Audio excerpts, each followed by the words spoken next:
Hey everyone, welcome to Forensic Science by Priyanshi YouTube channel. I am Subham Dashora, the chemistry faculty, and I'll be taking today the chapter number 7, which will be alcohols, phenols and ethers. ठीक है, chapter number 7 के आज हम start करेंगे class 12 का new NCERT का chemistry का chapter number 7 है। आई होप पिछले वाले लेक्चर्स आप लोगों ने देख लिए होंगे। चलो स्टार्ट करते हैं। कौन कौन से टॉपिक्स पढ़ने हैं हमको इस चैप्टर में, तो देखो स्टार्ट करेंगे विद क्लासिफिकेशन, नॉमेनक्लेचर, तीनों के बारे में पूरा डिटेल में। ठीक है, उसके बाद स्ट्रक्चर क्या होते हैं इन फंक्शनल ग्रुप के, हालांकि वो सबको पता ही होता है बट ठीक। फिर methods of preparation very important, फिर फिजिकल प्रॉपर्टीज, केमिकल प्रॉपर्टीज, तीनों रिस्पेक्टिव चीजों का। फिर केमिकल प्रॉपर्टीज फिनोल्स का भी, ईथर्स का भी। फिर लास्ट में कुछ इंपॉर्टेंट कमर्शियल मिथेनॉल फिनॉल वगैरह के बारे में थोड़ा देख लेंगे। स्टार्ट करते हैं। देखो, अब अल्कोहल क्या होता है, फिनोल क्या होता है और ईथर क्या होता है। तो देखो, जब मेरे पास कोई एल्केन है, ठीक है, अगर मैंने इसमें हाइड्रोजन को रिप्लेस कर दिया OH से, ठीक है, तो ये क्या बन जाएगा, अपना एल्कोहल बन जाएगा। ये तो सिंपल मामला है। अगर मैंने कोई एरोमेटिक सिस्टम ले रखा और उसमें मैंने हाइड्रोजन को रिप्लेस कर दिया OH से, तो ये क्या बन जाएगा मेरे पास बन जाएगा फिनोल। ऐसे ही अगर मेरे पास कोई भी एल्केन है या फिर एरोमेटिक एल्केन, इसमें अगर हाइड्रोजन को मैंने रिप्लेस कर दिया OR से, इस फंक्शनल ग्रुप से, तो मेरे पास जो रिजल्टिंग चीज बन जाएगी वो बन जाएगी ईथर। इस तरीके का। ठीक है, तो यही तीनों की बेसिक डेफिनेशन होती है कि अल्कोहल कैसे बनाया जा सकता है या फिर अल्कोहल को बोलते किसको है अल्कोहल, तो इसमें इस तरीके का फंक्शनल ग्रुप प्रेजेंट होता है। फिर नेक्स्ट क्लासिफिकेशन की बात करूं तो अल्कोहल को हम दो तीन कैटेगरीज में ट्राई बांट सकते हैं। सबसे पहले तो नंबर ऑफ OH कितने प्रेजेंट है। तो जैसे एक OH हो सकता है, दो OH हो सकते हैं, तीन OH हो सकते हैं। अब इसमें ना वैसे कोई डायरेक्ट क्वेश्चन पूछा जाता है नहीं यहाँ से। इसका नाम क्या है, इसका नाम होता है इथेनॉल, ETOH। इसका नाम क्या होता है, इसका नाम होता है इथिलीन ग्लाइकॉल, इथाइलिन ग्लाइकॉल। ये ना कार, बैटरी, रेडिएटर्स वगैरह में एज ए एंटी फ्रीज काम में आता है। ये कौन है, ये था ग्लिसरॉल। ये अपने ग्लिसरीन वगैरह बनाने में काम। तो ये तीनों अल्कोहल्स हैं, मोनोहाइड्रिक, डाइहाइड्रिक। फिर इनको फर्दर हम लोग क्लासिफाई कर सकते हैं ऑन द बेसिस ऑफ कि ये किस कार्बन एटम से जुड़े हुए हैं। ये जो OH है वो किस कार्बन एटम से जुड़ा हुआ है।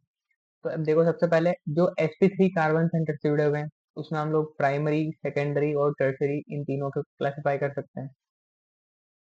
फिर इसमें एक अच्छी कैटेगरी आती है एलाइलिक अल्कोहल, जो मैंने लास्ट हेलो एल्केन्स में भी आप लोगों को बताई थी कि अगर कोई भी पाई बॉन्ड है, उसके पास में इस सेंटर पे अगर कोई भी फंक्शनल ग्रुप अटैच्ड है, अगर वो हेलोजन है तो वो एलाइल हैलाइड कहलाता है ना।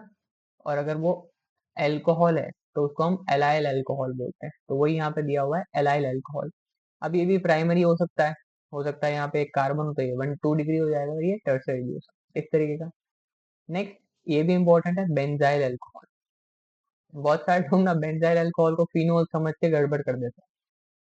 ठीक है, this is not benzyl alcohol. Benzyl alcohol होता है बेंजीन के ऊपर CH2OH। ठीक है, अब ये भी प्राइमरी भी हो सकता है, यहाँ पे एक कार्बन लग जाए तो सेकेंडरी हो जाएगा, एक और लग जाए तो टर्सरी हो जाएगा। इंपॉर्टेंट चीज क्या थी, इनमें सारे जो OH थे वो किससे अटैच है, एक sp3 हाइब्रिडाइज कार्बन से। कहीं पर भी पाई बॉन्डेड से OH या फिर sp2 हाइब्रिडाइज कार्बन से OH अटैच नहीं। अब हमको वो देखना है जिसमें sp2 से अटैच होता है। ठीक है, जिसमें सबसे पहले अच्छी कैटेगरी है विनाइल अल्कोहल। ये भी मैंने लास्ट क्लास में आप लोगों के साथ डिस्कस किया था, विनाइल हेलाइड। तो यहाँ पे अब क्या आएगा, विनाइल अल्कोहल। हाँ, ये विनाइल अल्कोहल में थोड़ा इंटरेस्टिंग केस होता है, क्योंकि अगर जैसे ही आप इसको एसिडिक मीडियम देते हो ना, या फिर एसिडिक मीडियम नहीं भी देते हो तो भी कई कबार ये क्या करता है, टॉटोमराइज कर जाता है, इस तरीके से एल्डिहाइड और कीटोन्स का फॉर्मेशन कर देता है विया प्रोसेस, जिसको बोला जाता है टॉटोमराइजेशन। ठीक है, ये बहुत सारी बार आप लोगों के क्वेश्चन आ जाता था और आप लोग उसको गलत करके आते थे कि भाई जब एल्काइन के ऊपर हाइड्रेशन किया है H2OH+ डाल के, तो प्रोडक्ट क्या बनता है। और सब लोगों को लगता है कि हाइड्रेशन में तो प्रोडक्ट हमेशा अल्कोहल ही बनता होगा। तो लोग यहाँ पे अल्कोहल आंसर टिक करके आते हैं, बट वो आंसर गलत हो जाता है, क्योंकि वो जो अल्कोहल है वो विनाइल अल्कोहल बनता है। ठीक है, और ये विनाइल अल्कोहल क्या करता है, एसिडिक मीडियम दिया हुआ ही है तो ये टॉटोमराइज करके एसिटाइल्डिहाइड में कन्वर्ट हो जाता है, इस तरीके से। इसलिए इसका फाइनल आंसर क्या आता है, एसिटाइल्डिहाइड। चलो, फिर अल्कोहल की बातें यहाँ पे खत्म होती है, फिनोल की बात कर लेते हैं। फिनोल में भी अगर एक OH है, उसके बेसिस पे मोनो डाई ट्राई में कन्वर्ट कर सकते हैं, है ना। मोनो हाइड्रोक्सी में ये दो एग्जांपल अच्छे हैं, जैसे ये तो नॉर्मल फिनोल है। जब एक CH3 आता है, इसको बोलते हैं क्रेसॉल। OH और CH3 जब पास पास में है तो उसको बोलते हैं स्पेसिफिकली ऑर्थोक्रेसॉल। फिर ये डाईहाइड्रिक है, इसको चलो ठीक है, डाईहाइड्रोक्सी वाले को डाईहाइड्रिक बोल देते हैं, और तीन अगर OH ग्रुप है तो इसको ट्राईहाइड्रिक फिनोल बोल। फिर team forensic science of PNC आप लोगों के लिए लेके आए हैं CUET यूसी एडमिशन मार्गदर्शन 2026 प्रोग्राम। इसमें आपको कंप्लीट एकेडमिक प्रेप दी जाएगी, साथ में मॉक टेस्ट लीडर बोर्ड के साथ, ताकि आप अपने फेलो कम्पिटिटर्स के साथ कहाँ अलाइन करते हैं वो आप लोग देख सकें। साथ में आपको कंप्लीट नोट्स तो मिलेगा ही, DPPs भी प्रोवाइड होगा। साथ में सॉल्व PYQs मिलेंगे जो एक्सपर्ट फैकल्टी के द्वारा प्रिपेयर किए गए होंगे, जिससे आपको ये समझ में आ जाएगा कि एक एक्सपर्ट जो है वो किसी क्वेश्चन को किस तरीके से अप्रोच कर रहा हो। फिर कंप्लीट एक्सपर्ट एडमिशन गाइडेंस मिलेगा आपको, डॉक्यूमेंट वेरिफिकेशन हो गया, चाहे पर्सनलाइज्ड कॉलेज काउंसलिंग हो गया। फिर अगर आपको जो आपका डिजायर्ड कॉलेज है वो इन केस नहीं मिल पाता है, तो उसके लिए रेस्क्यू प्लान क्या होना चाहिए वो भी आप लोग को प्रोवाइड किया जाएगा। साथ ही में रियल टाइम अलर्ट भी रहेगा, फिर आपको आपके स्कोर के बेसिस पे कौन सा बेस्ट कॉलेज मिल सकता है, इस तरीके का अलग अलग स्मार्ट टूल्स भी हमारे पास अवेलेबल होंगे। फिर आपके प्रियांशी मैम के साथ ग्रुप सेशंस भी कराए जाएंगे, जिसमें आपको स्ट्रैटेजी सेशंस वगैरह मिलते रहेंगे। ये सब आपको मिल सकता है ओनली इन 2999। तो अगर आपको एनरोल करना है तो आप इस QR कोड को स्कैन करके कर सकते हैं, अदरवाइज आप वेबसाइट पे जाके भी एनरोल कर सकते हैं। चलो थोड़ा सा आगे बढ़ते हैं, ईथर्स के बारे में थोड़ी सी डिस्कशन कर लेते हैं। अब ईथर्स ना सिंपल भी हो सकते हैं, जैसे सिमेट्रिकल टाइप के ईथ होते हैं, या फिर अनसिमेट्रिकल भी हो सकते हैं। सिमेट्रिकल का क्या मतलब है, ये जो ऑक्सीजन है ना, इसके दोनों तरफ सेम टाइप के फंक्शनल ग्रुप हो, जैसे इस तरीके के फंक्शनल ग्रुप बना दिया तो ये कैसा हो गया, सिमेट्रिकल ईथर हो गया। और अगर मान लो दोनों तरफ अन सेम ग्रुप नहीं हुए, तो उसको बोल दूंगा अनसिमेट्रिकल ईथर, इस तरीके का। इसको छोटे में ऐसे भी लिख सकते हैं, ठीक है। नोमेनक्लेचर की बात कर लेते हैं। एल्कोहल का नोमेनक्लेचर तो सिंपल है, हम लोग क्लास 11th में ही पूरा पढ़ के आते हैं अच्छे से। जैसे इसको मिथेनॉल बोलते हैं, फिर अगर अल्कोहल की पोजीशन चेंज हो गई तो अलग अलग जिस कार्बन पे आता है उसका नाम दे देते हैं, ठीक है। एक इसका इथिलीन ग्लाइकोल जो मैंने एग्जांपल स्टार्टिंग में बताया था, उसका IUPAC नेम इथेन 1,2-डाइऑल होता है। बहुत सारे बच्चों को ये अभी भी समझ नहीं आता इसका नाम 1,2-डाइऑल क्यों बोला हुआ है। इसको सिंपल एक अल्कोहल बोल दो इथेनॉल, और इस पर हाइड्रोक्सी बोल दो। तो देखो, जब भी इस तरीके के फंक्शनल ग्रुप आते हैं ना, जब सेम टाइप के फंक्शनल ग्रुप ज्यादा नंबर में प्रेजेंट हो, तो हमको नंबरिंग में किसी एक को प्रायोरिटी नहीं दे सकते हम लोग, क्योंकि आप अगर इसको प्रायोरिटी दोगे तो ये रह जाएगा, और अगर इसको प्रायोरिटी दोगे तो वो रह जाएगा। तो हमको क्या करना पड़ता है, दोनों को ही नाम देना पड़ता है।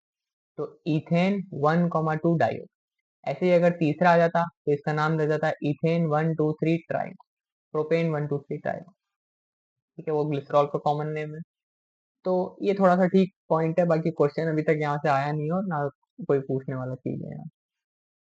फिर फिनोल्स की बात करूँ, नॉर्मल फिनोल तो फिनोल ही बोला जाता है, जैसे मैंने बोला था। ऑर्थो पे अगर मिथाइल लगा हुआ है तो उसको क्रेसॉल बोलते हैं। अगर वही मेटा पे लग गया तो उसको मेटाक्रेसॉल, पैरा पे लग गया तो उसको पैराक्रेसॉल। फिर जब दो हाइड्रोक्सी पास पास में लगे होते हैं तो उसको कैटेकॉल बोलते हैं। अगर दो हाइड्रोक्सी एक दूसरे की मेटा पोजीशन पे है, उसको रिसोर्सिनॉल बोलते हैं, कॉमन नेम्स है। और अगर ये दो हाइड्रोक्सी एक दूसरे की पैरा पोजीशन पे है तो उसको हाइड्रोक्विनोन बोलते हैं, या फिर क्विनॉल बोला है। फिर नेक्स्ट ईथर्स की बात करूं, ईथर के नोमेनक्लेचर में ना दो तरीके हैं वैसे तो।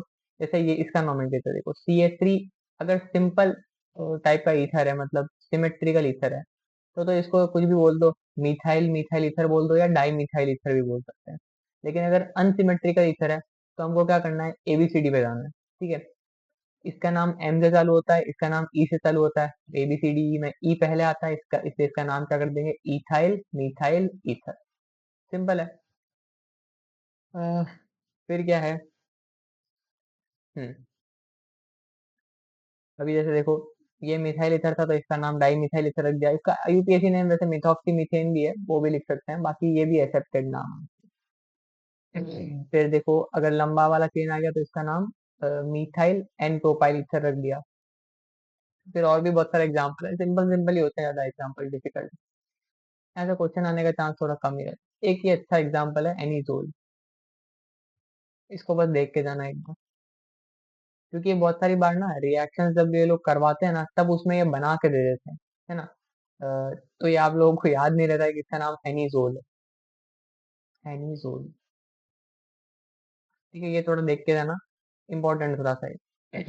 एक और फिनिटॉल भी होता है ऐसे ही, जब इसके ऊपर इथाइल लगा देते हैं, आई थिंक ओईटी को फिनिटॉल बोलते हैं।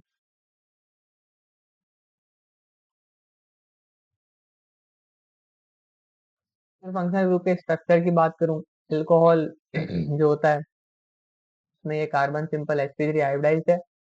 तो इसका बॉन्ड एंगल 108 डिग्री है। ठीक है। अब बॉन्ड लेंथ वगैरह की कोई ध्यान रखने की बात नहीं है, इसमें सिंपल sp3 हाइब्रिडाइजेशन है, तो बेंट इसका स्ट्रक्चर होता है, और ज्योमेट्री टेट्राहेड्रल रहती है, और स्ट्रक्चर बेंट होता है।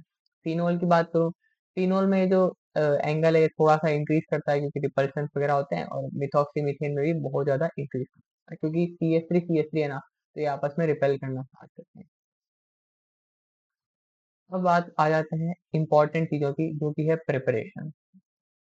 अल्कोहल की प्रिपरेशन कैसे करूंगा? सबसे पहले एल्कीन से कैसे करूंगा? तो एल्कीन से करूंगा मैं बाय एसिड कैटेलाइज हाइड्रेशन। कैसे करूंगा मैं? Bye acid catalyse hydration of alkene. ठीक है। तो ये एल्कीन है, इसके ऊपर मैंने वाटर का अटैक करा दिया, वाटर का अटैक किया, और इस तरीके से अल्कोहल का फॉर्मेशन कर दिया। अब ये तो सिंपल मामला था, लेकिन अगर अनसिमेट्रिकल एल्कीन आ गई तो दो तरीके से अटैक हो सकता है, या तो ये यहाँ झुक जाएगा या यहाँ झुक जाएगा। तो अब हमको एक इंसान को याद करना पड़ेगा, जिसका नाम होता है मार्कोवनिकॉव। ठीक है। मार्कोवनिकॉव भी बोलते हैं बहुत सारे लोग, बाकी मार्कोवनिकॉव भी बोलते हैं। तो इन्होंने एक रूल दिया था अपना।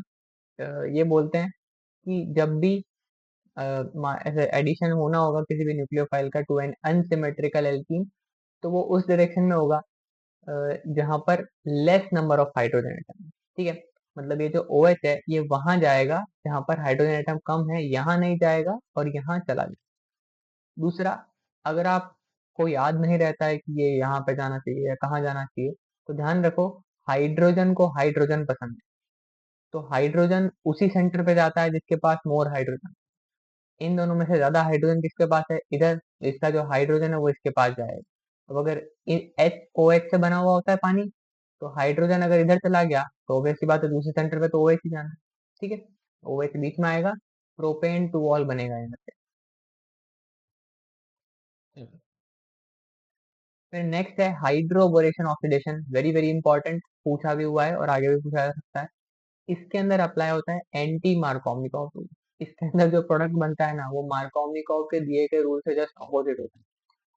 इसकी भी मैकेनिज्म भी अच्छी है थोड़ी सी। इसके अंदर हम लोग क्या करते हैं, बोरेन का सोर्स लेते हैं, BH3 का होल ट्वाइस, डाई बोरेन बोलते हैं इसको। ठीक है। इनिशियली हम लोग डाई बोरेन की रिएक्शन करा देते हैं पहले एल्कीन के साथ, और फिर लास्ट स्टेप में इसका ऑक्सीडेशन कर देते हैं। ऑक्सीडेशन के लिए हम लोग रिएजेंट यूज करते हैं H2O2 NaOH। ठीक है। तो इनिशियली क्या होता है, पाई बॉन्ड जो है वो इसके ऊपर अटैक करता है इस तरीके से, और टर्मिनल पे ये जुड़ जाता है। फर्दर अटैक करता है, दो जुड़ जाते हैं, फर्दर अटैक करता है, तीन जुड़ जाते हैं। फिर ये बोरोन जो है जिससे ये जुड़े हुए हैं, क्लीव करता है, क्लीव करता है, क्लीव करता है, OH OH OH OH और OH OH इस तरीके से क्लीव करता है, तो BOH का होल थ्राइस आ जाता है, और साथ ही ROH के तीन मॉलिक्यूल अलग निकल जाते हैं। तो ये हमको प्रोडक्ट में देखने को मिलता है। BOH का होल थ्राइस को आप लोग बहुत सारी बुक्स में इस तरीके से भी देखोगे, H3BO3 करके। दोनों ही करेक्ट है, बोरिक एसिड निकलता है यहाँ से, तो उसको दोनों लिखने के तरीके हो। यहाँ से प्रोपेन वन ऑल अपना प्रोडक्ट बन जाएगा। ध्यान रखो, यहाँ से हमारे पास क्या बन रहा था, प्रोपेन टू ऑल, और एंटी मार्कोवनिकॉफ से अपने मेजर क्या बन रहा है, प्रोपेन। एग्जाम में ये भी क्वेश्चन पूछा हुआ है कि हाइड्रोबोरेशन ऑक्सीडेशन किस मैकेनिज्म से चलती है, तो उसके लिए एंटी मार्कोवनिकॉफ वाला आपको ध्यान में रखना है। नेक्स्ट, अगर एल्कीन ना देखे, हमको कार्बोनिल कंपाउंड दिया हुआ हो और उससे बनाना हो अल्कोहल, तो कैसे बनाऊंगा? तो कार्बोनिल कंपाउंड से बनाने के लिए हमको सिंपल रिडक्शन करना है। ठीक है। जैसे एल्डिहाइड है, इसकी रिडक्शन कर दी तो अल्कोहल बन गया। अब रिडक्शन करने के लिए आप लोग H2 का साथ मेटल को सोर्स दे सकते हो, यहाँ पे निकल, प्लेटिनम, पैलेडियम कुछ भी दिया जा सकता है। ऐसे ही कीटोन्स हैं, कीटोन्स का रिडक्शन आप NaBH4 से भी कर सकते हो, एल्डिहाइड का भी NaBH4 से कर सकते हो, कोई आपको मना नहीं करेगा। ध्यान में क्या रखना है यहाँ पे, जब आप एल्डिहाइड से रिडक्शन करते हो तो इट गिव्स प्राइमरी अल्कोहल, जब आप कीटोन्स का रिडक्शन करते हो इट गिव्स सेकेंडरी। ठीक है, तो ऐसा एग्जाम में ना आपको कंफ्यूजन करने के लिए आ जाता है कि ऐसे secondary alcohols are formed by reduction of which of the following compounds, acid, ketones, aldehyde, या फिर नन ऑफ द अबव। तो आपको लगता है यार अल्कोहल तो दोनों से बनाया जा सकते हैं, एल्डिहाइड से भी कीटोन से भी, तो आपको याद नहीं आता उस टाइम कि 2 डिग्री अल्कोहल पूछा है, 1 डिग्री पूछा है, क्या पूछा है। तो जब भी स्टेटमेंट आए पूरा अच्छे से पढ़ना उसको, उसके बाद ही आंसर आए। ठीक है, फिर नेक्स्ट, अगर आपको कार्बोक्सिलिक एसिड दे दिया गया और उससे अल्कोहल बनाना है तो तगड़ा वाला रिड्यूसिंग एजेंट ले लो, लिथियम एल्यूमिनियम हाइड्राइड। ठीक है, लिथियम एल्यूमिनियम हाइड्राइड दुनिया में जो भी आएगा सबको रिड्यूस करने की ताकत है। तो ये एसिड ले लिया, एसिड को ये अल्कोहल में कन्वर्ट कर दें, सिंपल मामला। ऐसे अगर एस्टर होता, एस्टर को भी रिड्यूस करके फाइनल अल्कोहल में कन्वर्ट कर दें। फिर इसका एक कमर्शियल मेथड भी होता है जिसमें हम एसिड्स को पहले एस्टर में कन्वर्ट कर देते हैं, एस्टर को फिर आप हाइड्रोजनस कैटलिस्ट की प्रेजेंस में कन्वर्ट कर सकते हो इनटू अल्कोहल और ईथर, अल्कोहल्स और अल्कोहल। ठीक है, इस तरीके से। तो फिर क्या है, ग्रिग्नार्ड से कैसे बनाऊंगा। अब ये ग्रिग्नार्ड वाला भी इंटरेस्टिंग केस है। देखो, ग्रिग्नार्ड रिएजेंट होता क्या है, तो आर एम जी एक्स हमने लास्ट क्लास में बनाना सीखा था आई थिंक, है ना। आर एक्स था हेलो एल्केन, इसमें मैंने क्या डाला था, मैग्नीशियम डाला। मैग्नीशियम डालते ही ये आर एम जी एक्स एक ऑर्गेनोमेटेलिक रिएजेंट बना देता है जिसमें आर के ऊपर नेगेटिव चार्ज। तो आर यहाँ पर क्या कर सकता है, एज ए न्यूक्लियोफाइल बिहेव कर सकता है। एज ए न्यूक्लियोफाइल ये कार्बोनिल कंपाउंड पर अटैक कर सकता है और उस बॉन्ड को ओपन करते ही वो ओ एच में कन्वर्ट हो जाता है। तो हमारे पास ओवरऑल रिएक्शन क्या है, आर सी एच ओ, जिसमें मैंने आर एम जी एक्स डाला, तो ये किस में कन्वर्ट हो जाएगा, R C O H R, इस तरीके से। तो यहाँ से भी हमको 2 डिग्री अल्कोहल ही जनरली देखने को मिलते हैं। यहाँ से ना क्वेश्चन भी आ सकता है, क्या आप यहाँ से 1 डिग्री अल्कोहल बना सकते हो, तो आंसर बिल्कुल बना सकते हो अगर आप एच सी एच ओ पे ग्रिग्नार्ड करवा दो। अगर आप एच सी एच ओ पे ग्रिग्नार्ड करा दोगे तो यहाँ से 1 डिग्री भी बन। ठीक है, एग्जाम में क्वेश्चन आपको ऐसे देके देता है कि ये एल्डिहाइड है, इसके ऊपर मैंने इस तरीके का ग्रिग्नार्ड डाला। जैसे मैं अगर आपको एक क्वेश्चन दूं तो मैं आपको पूछ सकता हूँ कि एसीटोन के ऊपर जब मैंने फिनाइल मैग्नीशियम ब्रोमाइड डाला तो मेरे को प्रोडक्ट क्या मिला। ये भी पीवाईक्यू है, एग्जाम में अभी भी पूछा जा सकता है क्योंकि ग्रिग्नार्ड हमेशा इंपॉर्टेंट रिएक्शन होती है। फिनाइल मैग्नीशियम ब्रोमाइड का मतलब फिनाइल रिंग खुद अटैक करेगी एसीटोन के ऊपर। जब फिनाइल रिंग खुद एसीटोन के ऊपर अटैक करेगी तो प्रोडक्ट क्या बनेगा, प्रोडक्ट एक 3 डिग्री अल्कोहल बनेगा, जो कि इस तरीके का होगा। ये आपका फाइनल प्रोडक्ट। ठीक है, तो एग्जाम में क्वेश्चन ऐसे डायरेक्ट इसका नाम नहीं पूछेगा, बोलेगा 1 डिग्री अल्कोहल है, 2 डिग्री अल्कोहल, 3 डिग्री अल्कोहल, किस टाइप का है, तो ये क्या बन गया है, 3 डिग्री।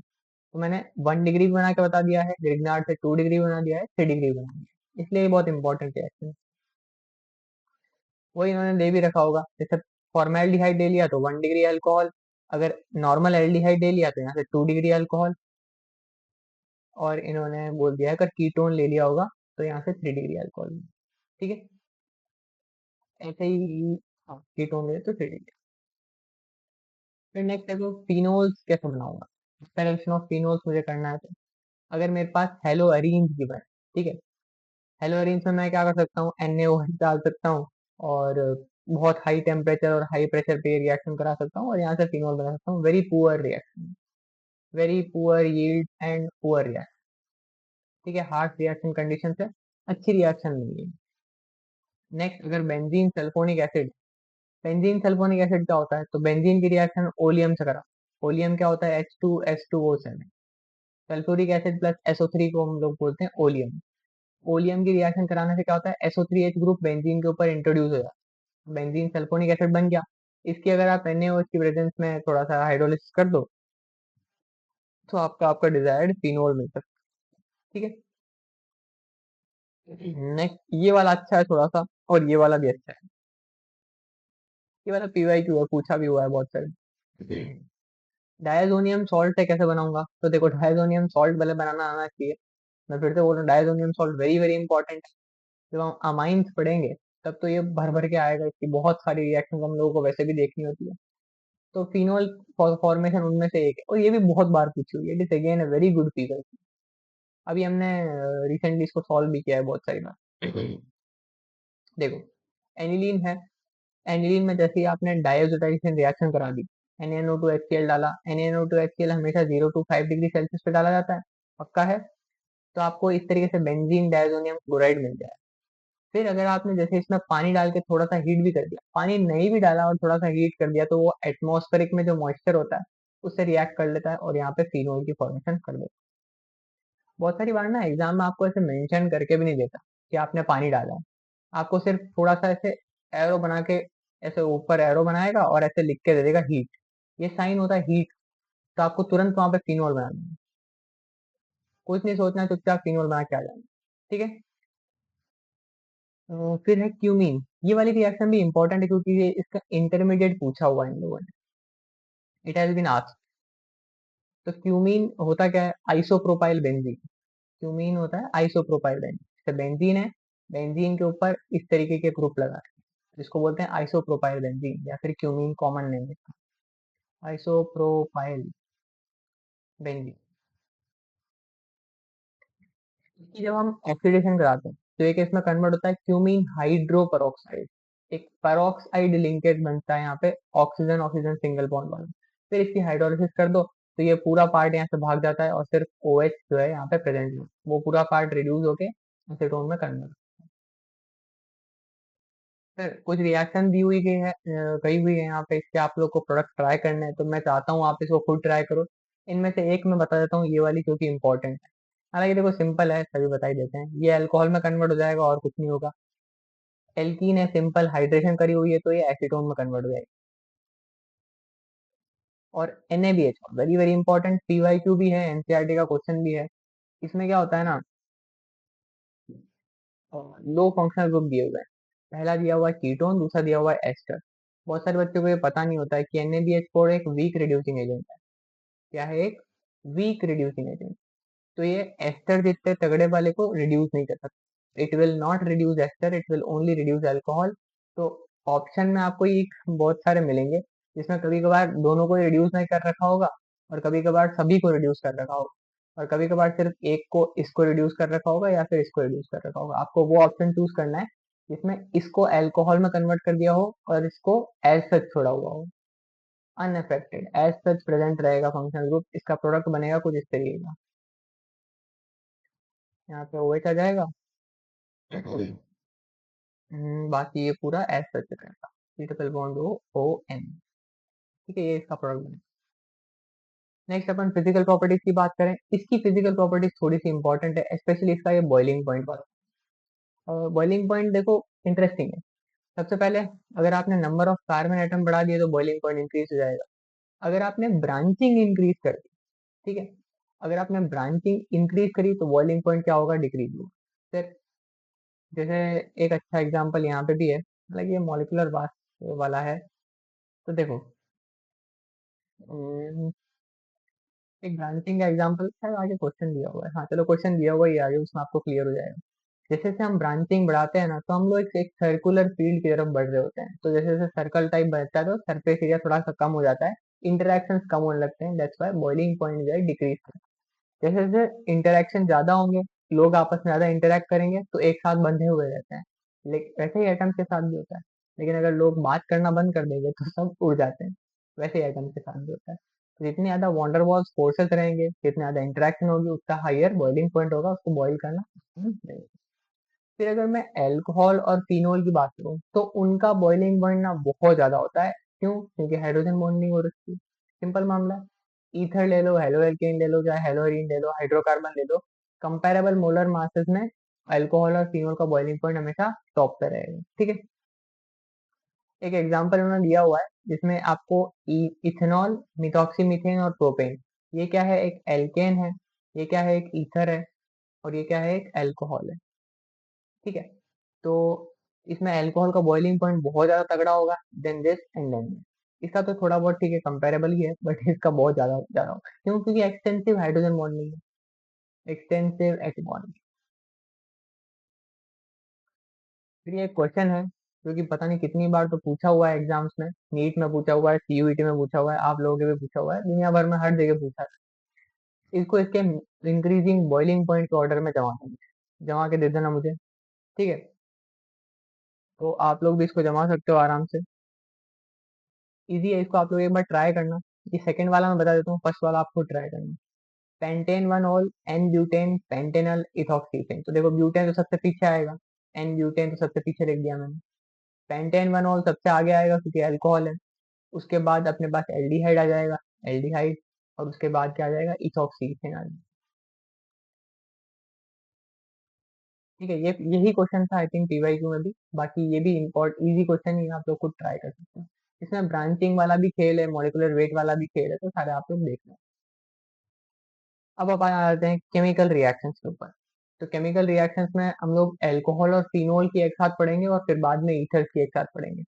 एल्कोहल और फिनोल में हम लोग क्या देख रहे हैं, सबसे पहले जहाँ पर ऑक्सीजन हाइड्रोजन बॉन्ड की क्लीवेज हो रही है, भाई ROH होता है।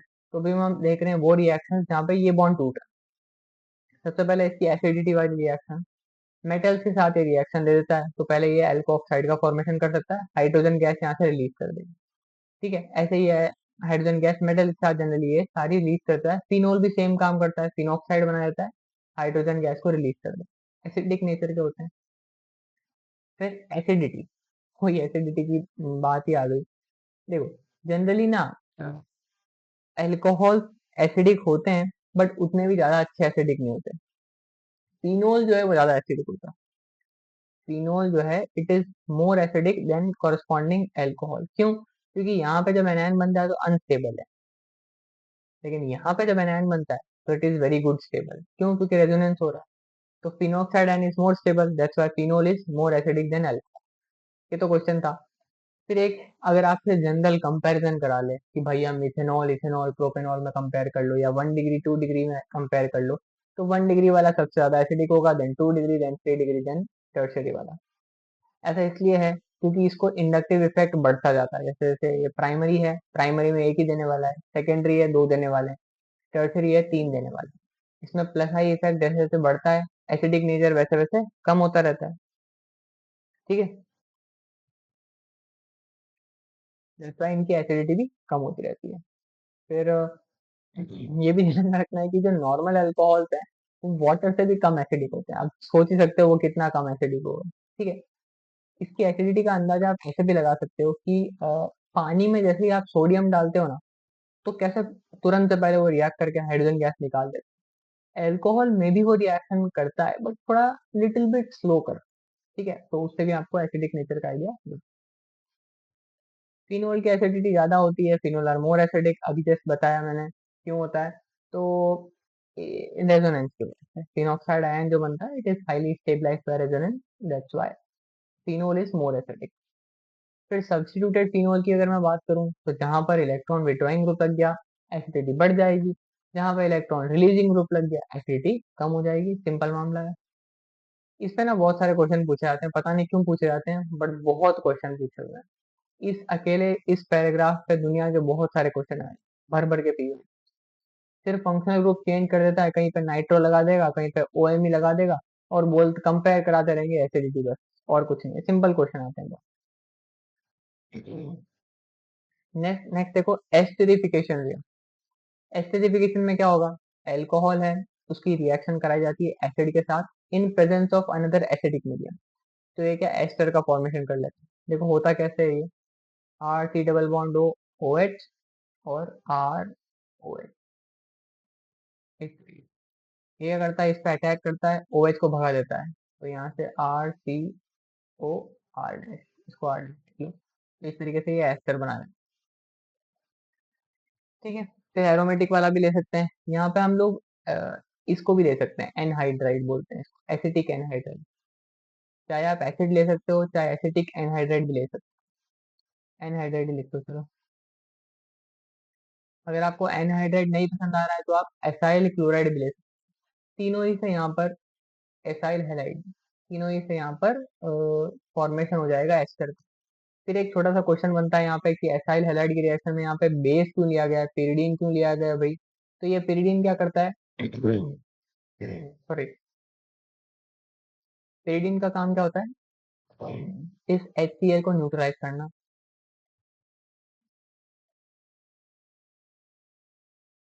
pyridine क्या करता है, इसको न्यूट्रलाइज कर देता है, इन situ जनरेट होता है ये।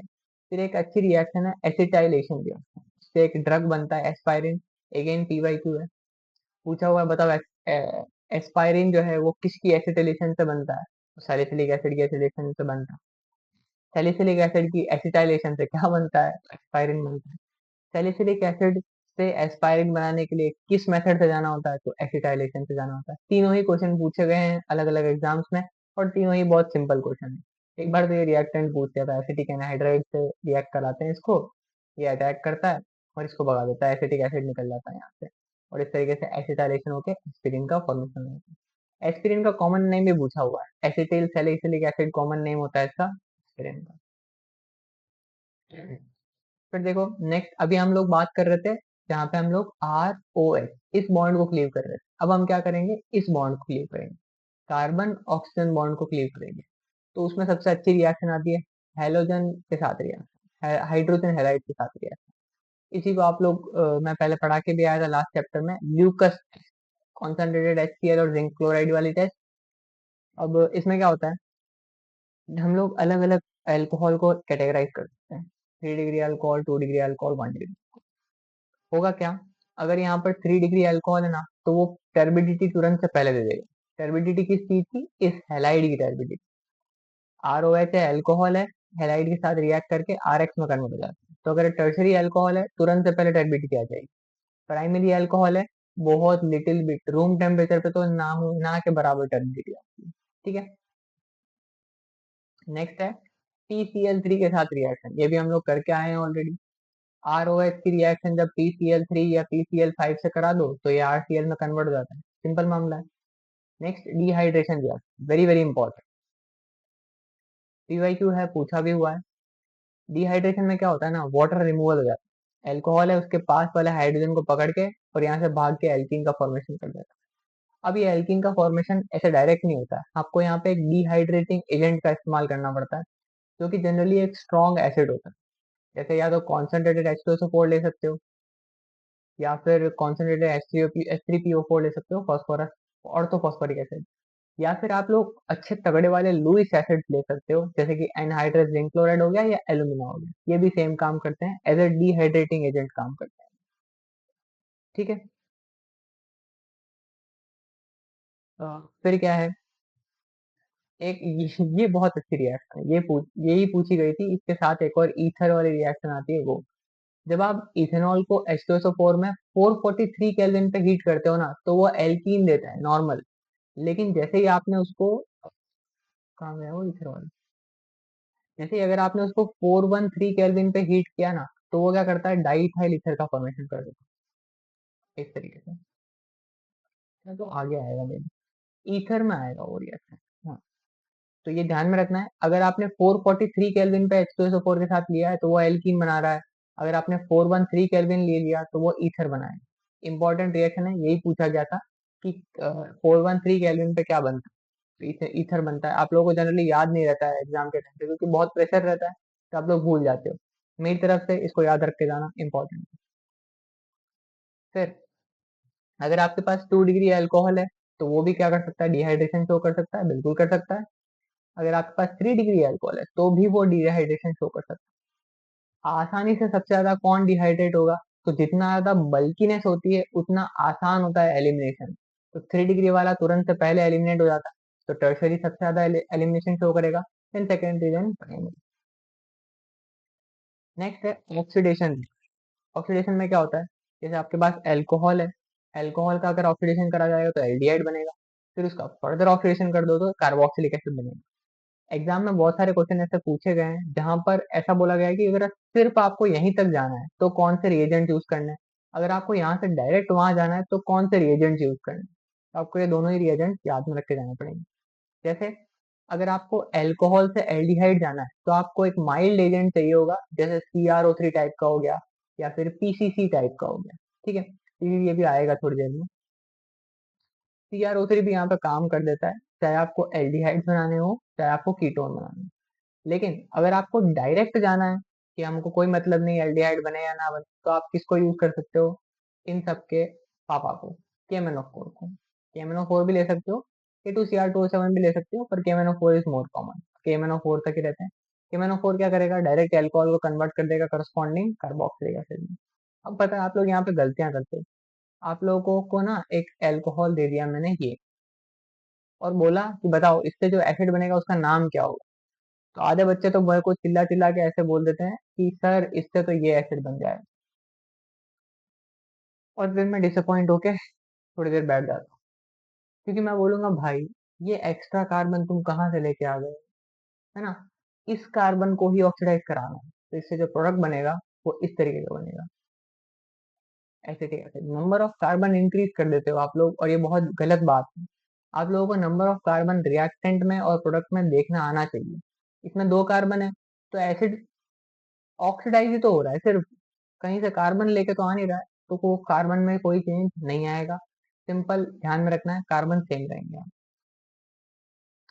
फिर नेक्स्ट पीसीसी, पीरिडीनियम क्लोरोक्रोमेट बोलते हैं इसको, पीरिडीनियम क्लोरोक्रोमेट। ठीक है, CrO2 Cl2 की रिएक्शन जब पेरिडीन के साथ करते हैं तो ये वाली चीज बन जाती है। ये क्या करता है, सिंपल अपने जो अल्कोहल वगैरह है उसको एल्डिहाइड में कन्वर्ट करने का काम करता है, अच्छा रिएजेंट है।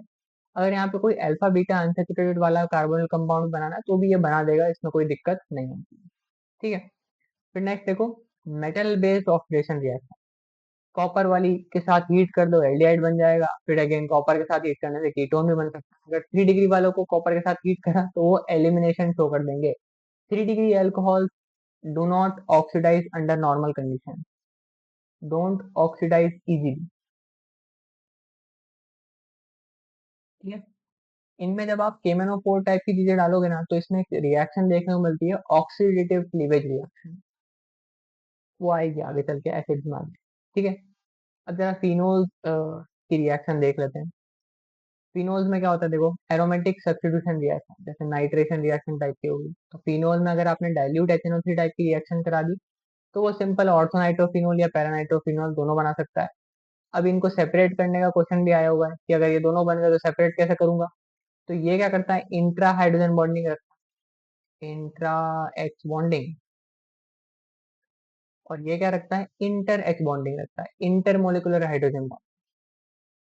तो जो लोग खुद में ही व्यस्त होते हैं वो तो सबसे पहले ऊपर चले जाते हैं, और जो लोग आपस में व्यस्त होते हैं वो क्या करते हैं, जमीन पे टिके रहते हैं।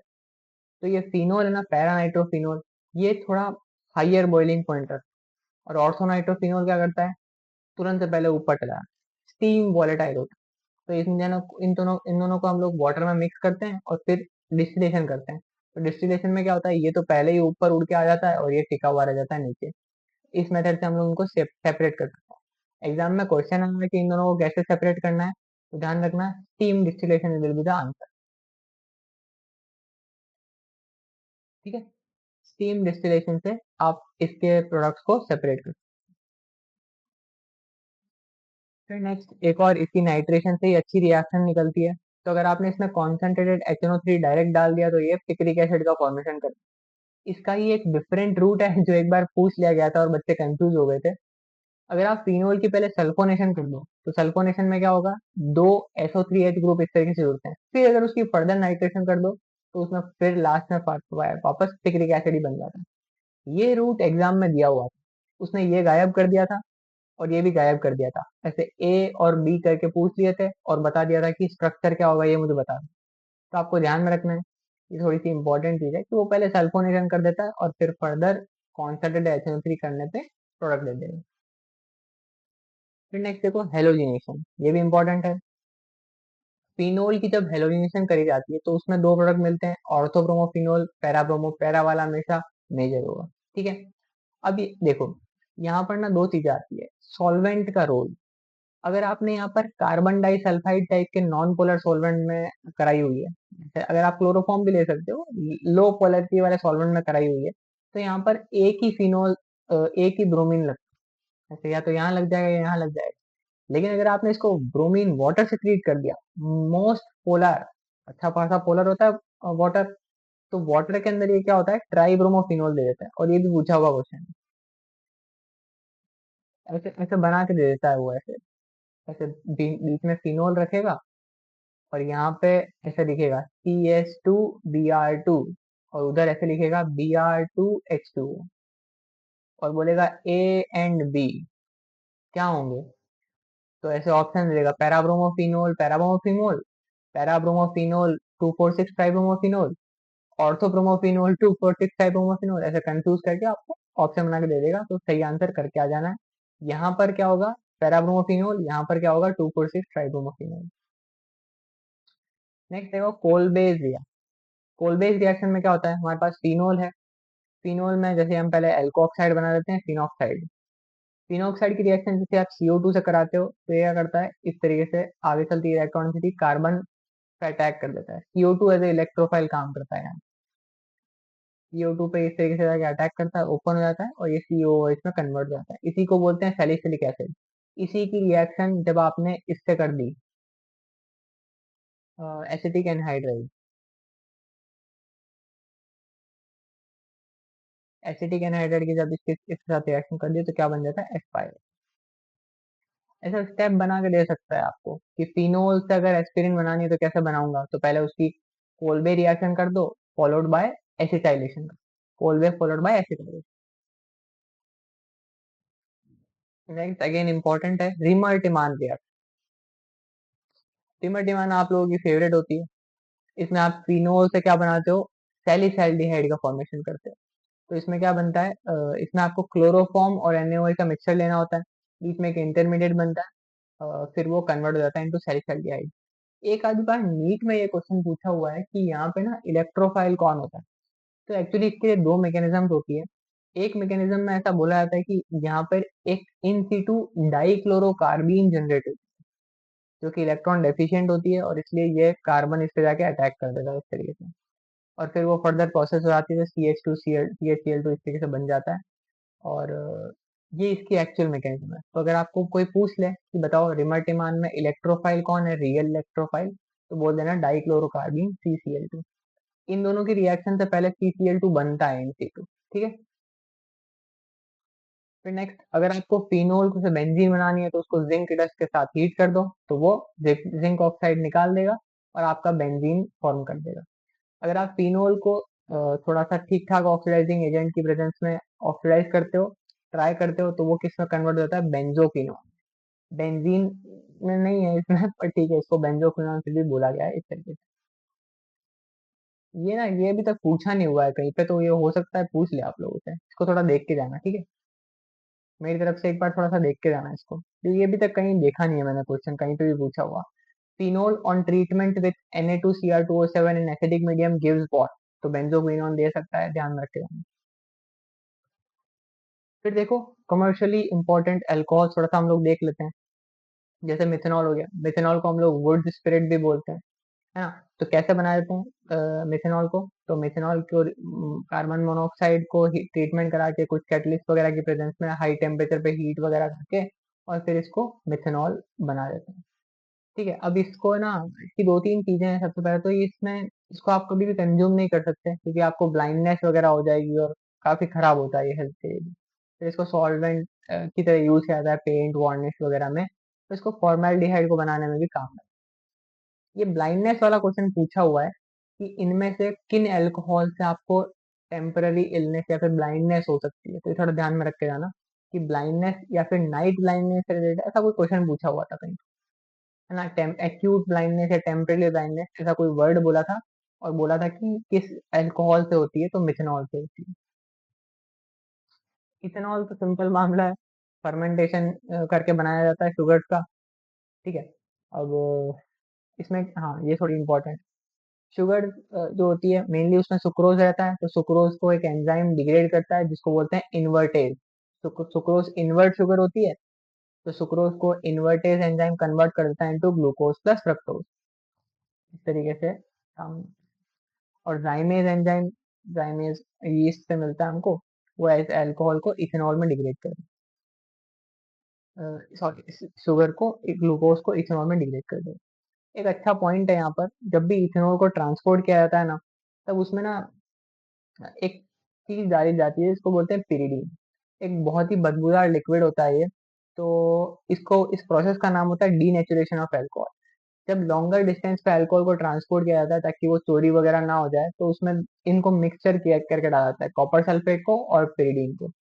ताकि लोग उसको ऐसे देख के समझे ना कि तो कोई केमिकल जा रहा होगा, जाने दो इसको, है ना, पीवी ना लें उसको।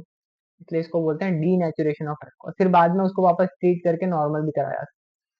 तो ये भी अभी तक पूछा नहीं गया है, तो ये भी मेरी तरफ से इंपॉर्टेंट लिख के जाना। अब बात कर लेते हैं ईथर्स पे। अल्कोहल फिनोल का पूरा मामला खत्म हो गया। जस्ट ईथर्स की बात कर लेते हैं, पहले उसकी प्रिपरेशन फिर उसकी रिएक्शन। ईथर्स में भी कुछ अच्छी अच्छी रिएक्शन है, देखना। प्रिपरेशन की बात करूं तो इथेनॉल को मैंने बोला था आएगी ये रिएक्शन, अगर आपने हीट कर दिया 443 केल्विन पे तो इथीन बना देगा, एल्कीन एलिमिनेशन डिहाइड्रेशन। लेकिन अगर आपने 413 केल्विन पे हीट किया तो वो डाई इथाइल ईथर का फॉर्मेशन कर देगा। इंपॉर्टेंट। हाँ, इसमें ना एक थोड़ा सा इम्पोर्टेंट चीज ये आती है कि इसकी मैकेनिज्म कैसे चलती है। तो मैकेनिज्म में पहला स्टेप क्या है, प्रोटोनेशन। प्रोटोनेट होता है पहले अल्कोहल, तो फिर फर्दर दूसरा अल्कोहल आके इस पर अटैक करता है, वाटर का मॉलिक्यूल रिमूव हो जाता है, लास्ट स्टेप में ये प्रोटॉन भी हट जाता है। इसलिए इस तरीके से अपना डाइथाइल ईथर बन जाता है।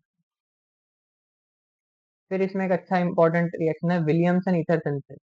विलियमसन ईथर में हम लोग क्या करते हैं, एल्कोक्साइड लेते हैं, एल्काइल हैलाइड लेते हैं, अटैक करता है, हेलोजन को भगा देता है, ईथर का फॉर्मेशन कर देता है। अब देखो, जो अटैक करने वाला है वो इसके ऊपर अटैक करेगा। अगर ये खुद बड़ा हुआ तो इट विल बी डिफिकल्ट। तो इसलिए हम क्या करते हैं, एल्काइल हैलाइड जो है ना उसको जनरली हम लोग 1 डिग्री लेने का ट्राई। जितना छोटा एल्काइल हैलाइड होगा उतना अच्छे से रिएक्शन हो जाएगी। ठीक है, अगर आप यहाँ पर 2 डिग्री हैलाइड ले लोगे या 3 डिग्री हैलाइड ले लोगे ना, तो वहां पर दिक्कत आ जाती है। वहां पर ईथर के साथ साथ एलिमिनेशन वाले डिहाइड्रो हेलोजिनेशन वाले प्रोडक्ट देखने को मिल जाते हैं। तो इसलिए हमको दिक्कत आ जाती है। इसलिए हम ट्राई करते हैं कि हम लोग जब भी विलियमसन ईथर सिंथेसिस कराएं तो एल्काइल हैलाइड हमेशा 1 डिग्री लें। ये कंसेप्ट ना बहुत इंपॉर्टेंट है, कि आपको बताया नहीं जाता है कभी भी, लेकिन मैं बता देता हूँ चलो, क्योंकि बहुत बहुत इंटरेस्टिंग कंसेप्ट है। इससे आप लोगों को एग्जामिनर कभी भी किसी भी दिन फंसा दे, क्योंकि वो तो पूछ लेगा बताओ अगर आपको ये प्रोडक्ट बनाना है विलियमसन ईथर से तो आप कैसे बनाओगे। सब लोगों को बस कार्बोकेटाइन ध्यान में रहता है, सब लोग भूल जाते हैं कि विलियमसन ईथर में तो SN2 चलती है, और SN2 बेस्ट किस में जाती है, 1 डिग्री में। दैट्स वाई 1 डिग्री हमेशा हेलाइड लेना है। फिर इसलिए बोल रहा हूँ, अगर 3 डिग्री हेलाइड ले लिया तो वो एलिमिनेशन दे देता है, डिहाइड्रो हेलोजिनेशन बोलते हैं जिसको। यहाँ से हाइड्रोजन और ब्रोमीन हट जाते हैं। हाइड्रोजन ब्रोमीन नहीं हटते वैसे तो। वो क्या करता है, प्रोटॉन खुद बेस निकालता है और उसको सोडियम के साथ छोड़ देता है, तो वो मेथेनॉल बन जाता है और सोडियम ब्रोमाइड। हाँ, अगर आपको फिनोल से ईथर की तरफ जाना है तो भी आप सेम मेथड से जा सकते हो। बस फिनोल में एक चीज ध्यान रखनी है, फिनोल में हमेशा ओ नेगेटिव वाली चीज बनेगी बेंजीन के साथ, और वो अटैक करेगी और हेलोजन को बाहर भगा देगी, फिनोल का फॉर्मेशन, ईथर का फॉर्मेशन कर देगी। इस ईथर का ही मैं नाम बताना चाह रहा था आपको पहले, एनिजोल। और अगर ईटी लग गया तो फिनीटोन। नेक्स्ट अपन फिजिकल प्रॉपर्टीज की बात कर लेते हैं थोड़ा सा। ये बहुत नॉन पोलर होते हैं, ज्यादा डाइपोल मोमेंट कुछ खास होता नहीं है। इनकी बॉइलिंग पॉइंट जो है वो इन बिटवीन लाई करती है हाइड्रोकार्बन और अल्कोहल। ठीक है, केमिकल रिएक्शन की बात है। केमिकल रिएक्शन में हम लोग इसमें दो तरीके की रिएक्शन करा सकते हैं। सबसे पहले देखो, कार्बन ऑक्सीजन बॉन्ड अगर टूट, कार्बन ऑक्सीजन बॉन्ड तोड़ने के लिए ना, अगर आप इसकी रिएक्शन हाइड्रोजन हेलाइड टाइप में कराओगे, मतलब एसिडिक मीडियम में कराओगे, तो ये बॉन्ड टूट के RX में कन्वर्ट हो जाएगा और ROH, हेलाइड प्लस एल्कोहल में कन्वर्ट हो जाएगा। लेकिन अगर आपने इसको रोका नहीं, अगर आपने ये एक्सेस में ले रखा होगा, तो ये ना फर्दर रिएक्ट कर लेगा, ये इस ROH को भी फर्दर कन्वर्ट कर देगा RX में। ठीक है, तो इस तरीके से आपके पास दो टाइप के हेलाइड मिल सकते हैं। ऐसे ही अगर आपके पास एराइल हेलाइड है, सॉरी एराइल ईथर्स है, एराइल ईथर्स की भी जब आप एसिडिक मीडियम में, या फिर एच एक्स का मतलब कुछ भी हो सकता है, HCl ले लो, HCl के साथ जब आप इसकी ट्रीटमेंट कराओगे तो बॉन्ड टूटेगा और हमेशा फिनोल बनेगा। यहाँ पर ना दोनों चीजें हो सकती थी, किस तरफ बॉन्ड टूटेगा वही हमको अभी थोड़ी देर में पढ़ना है। तो देखो, इसकी मैकेनिज्म बहुत इंटरेस्टिंग है, और इसकी रिएक्टिविटी का क्वेश्चन भी पूछा गया हुआ है। रिएक्टिविटी तो ऑब्वियसली बात है, जितना बॉन्ड लंबा होगा उतनी रिएक्टिविटी ज्यादा होगी। तो ये HI जो है वो सबसे ज्यादा रिएक्टिव होगा, देन HBr, देन HCl। इसकी मैकेनिज्म पे बात करते हैं। ईथर है, पहले प्रोटोनेट हो जाएगा, प्रोटोनेट होने के बाद I- बन गया, अब ये आई माइनस तैयार बैठा है कि मैं अटैक करना चाहता हूँ, तो ये अटैक किस तरफ से करेगा? तो देखो ये SN2 से अटैक करता है, तो SN2 से उस तरफ अटैक करेगा जिस तरफ कम स्टेरिक हिंट है। तो यहाँ अटैक किया तो इसको भगा दिया। इस तरीके से छोटा वाला हमारे पास, छोटा वाला जो हाइड्रोकार्बन है वहां पर हेलाइड बनता है और बड़े वाले पे क्या बनता है? अल्कोहल बनता है। ये क्वेश्चन इंपॉर्टेंट है, ये ना आप लोगों को दिक्कत कर देता है बहुत सारी बार एग्जाम में, क्योंकि आप लोगों को ये याद नहीं रहता। ऐसा एग्जाम में दे देता है और बोल देगा बताओ प्रोडक्ट क्या बनेंगे A+B, और आपको याद ही नहीं रहता है कि यहाँ पे बनता क्या है exactly। छोटा वाला कौन बनेगा? हेलाइड बनेगा। बड़ा वाला कौन बनेगा? अल्कोहल बनेगा। ठीक है। अब देखो यहाँ पर ना वैसे जनरली वही चीज होती है जो मैंने अभी आपको बताई। जब भी प्राइमरी या सेकेंडरी अल्काइल ग्रुप्स होंगे तो जो छोटा वाला है वो क्या बनेगा? Alkyl iodide. लेकिन और जो बड़ा वाला है वो अल्कोहल बनेगा। लेकिन जैसे ही वहां पर 3 डिग्री ग्रुप आ गया, जब यहाँ पर 3 डिग्री वाला ग्रुप आ गया तो दिक्कत होना चालू हो जाती है। जैसे ही यहाँ पे 3 डिग्री ग्रुप आ गया तो अब हमेशा कार्बोकेटाइन SN1 वाली मैकेनिज्म चलती है यहाँ पर। पहले नॉर्मली क्या चल रही थी? SN2 चल रही थी। लेकिन जैसे ही 3 डिग्री ग्रुप आ गया एक, तो यहाँ पे SN1 मैकेनिज्म चलती है। ये भी पूछा हुआ है क्वेश्चन कि अगर 3 डिग्री ईथर है तो मैकेनिज्म कौन सी होगी। एक बार तो आई थिंक ये क्वेश्चन पूछ लिया था कि ईथर्स की जो रिएक्टिविटी है हाइड्रोजन हैलाइड के साथ, वो किस पर डिपेंड करती है? ठीक है। तो वो किस पर डिपेंड करती है कि सब्स्टिट्यूशन कैसे लगे हुए हैं, चाहे वो SN1 से जाए चाहे वो SN2 से जाए। तो डिसाइड कौन करेगा? ये सब्स्टिट्यूशन डिसाइड करेंगे। अगर यहाँ पर दोनों तरफ 2 डिग्री 1 डिग्री टाइप की चीजें होती ना तो कोई दिक्कत ही नहीं थी, हमेशा SN2 से चली जाती। लेकिन अगर यहाँ पर 3 डिग्री टाइप का ग्रुप है तो वो SN1 से जाता है। पहले यहाँ पे कार्बोकेटाइन का जनरेशन हो जाता है और इसीलिए बड़ा वाला अब हेलाइड बन गया है और छोटा वाला अब अल्कोहल बन गया है। बस यहीं पे आप लोग फंसते हो और इसीलिए ये इंपॉर्टेंट बनता है एग्जामिनर के लिए क्वेश्चन डाल। मेरी तरफ से हाईली रिकमेंडेड, हाईली। वो ये पूरा मैकेनिज्म एक्सप्लेन किया हुआ है कि यहाँ पर ना कार्बोकेटाइन से मैकेनिज्म जाती है, तो कार्बोकेटाइन यहाँ पे पहले बन गया इसलिए यहाँ पे अटैक करता है और बड़ा वाला जो है हेलाइड बन जाता है। इलेक्ट्रोफिलिक सब्स्टिट्यूशन की बात करूं तो नेगेटिव चार्ज आता है ऑर्थो और पैरा पोजीशन पे, तो वहीं पे होगी। जैसे हेलोजिनेशन कर लो, bromine acetic acid brominating agent है, तो ब्रोमिनेशन पैरा पोजीशन पे मेजर होगा, ऑर्थो पे माइनर होगा। Para bromoanisole, ortho bromoanisole. Nitration कर लो, फिडल ग्राफ्ट कर लो, कुछ भी कर लो। फिडल ग्राफ्ट करने के लिए आपको लुइस एसिड्स लेने पड़ेंगे, साथ में एल्काइल हैलाइड। तो ऑर्थो पे भी लग सकता है, पैरा पे भी लग सकता है। मेजर कौन बनेगा? पैरा वाला मेजर बनेगा। एसिटाइलेशन कर दो, ऑर्थो पे भी लग सकता है, पैरा पे भी लग सकता है। मेजर कौन बनेगा? पैरा वाला मेजर बनेगा। इजी है। इनके नाम थोड़े देख के जाना, वो आपको नाम में ही फंसा सकता है। रिएक्शन बहुत सिंपल सिंपल है, तो आप इनके नाम भूल जाओ तो अलग बात। जैसे बेंजीन के ऊपर CH3 को टॉल्वीन बोलते हैं, बेंजीन के ऊपर OMe को एनिजोल बोलते हैं, बहुत बार बता चुका। बेंजीन के ऊपर अगर COCH3 आ जाए तो उसको एसिटोफिनोन बोलते हैं। फिर नाइट्रेशन देखो, नाइट्रेशन में भी वही होगा, ऑर्थो और पैरा, पैरा वाला मेजर। दैट इज इट, इतना ही हम लोगों को पढ़ना था। अब हम लोग क्वेश्चन स्टार्ट करते हैं। देखो क्वेश्चन नंबर 1 क्या बोल रहा है?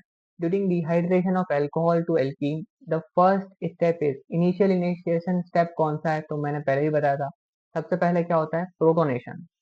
जब भी अल्कोहल की रिएक्शन करा रहे हो, एल्कीन में डिहाइड्रेशन में भी हो रहा होगा, तो पहले क्या होगा? प्रोटोनेशन। अगर ईथर भी पूछ लेता तो भी पहला स्टेप प्रोटोनेशन ही होता।